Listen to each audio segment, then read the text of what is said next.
Have you ever pondered upon the concept of war casualties? It's a term we hear often, especially when conflicts escalate on a global scale. But who do we really think of when we hear that term? Unfortunately, the narrative is often skewed. It's ironic, isn't it? When we hear the phrase war casualties, our minds instinctively turn to the innocent, the civilians caught in the crossfire. We mourn for these lives lost, these individuals who were simply in the wrong place at the wrong time. We feel a pang of sorrow, a sense of injustice for these collateral damages. Yet in this narrative, we often overlook a significant group of casualties. The soldiers. The brave men and women who donned their uniforms, picked up their weapons, and walked into the battlefield knowing full well the potential cost. Now don't get me wrong, civilian casualties are a tragedy, a consequence of war that should never be downplayed. But why is it that we don't give the same level of sympathy, the same level of attention, to the casualties among the soldiers?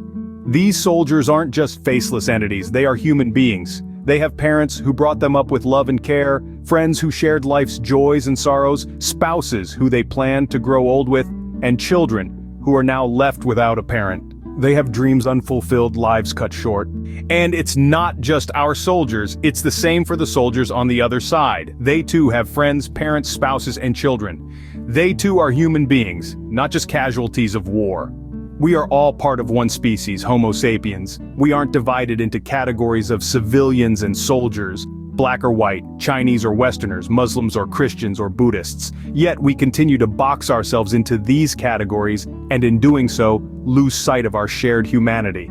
It's a shame, really. Here we are, squabbling over borders and ideologies when we should be uniting against the common threat of climate change.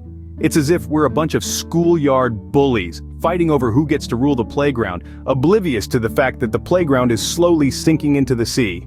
And while we're on the topic of irony, isn't civilian casualties such a redundant term? All lives matter. Every single life lost in war is a casualty, a tragedy, a failure of our collective human intelligence and empathy.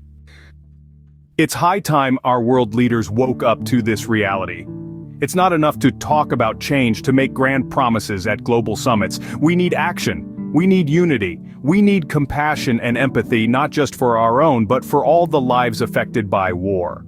So today I urge you to rethink your perspectives, to push for change, to remember that every casualty of war is a life lost, a story ended, a world shattered.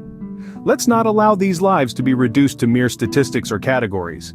Let's honor their memory by striving for peace, by acknowledging our shared humanity, and by working towards a world where war is a thing of the past. Remember, we are all Homo sapiens. We are one. Let's act like it.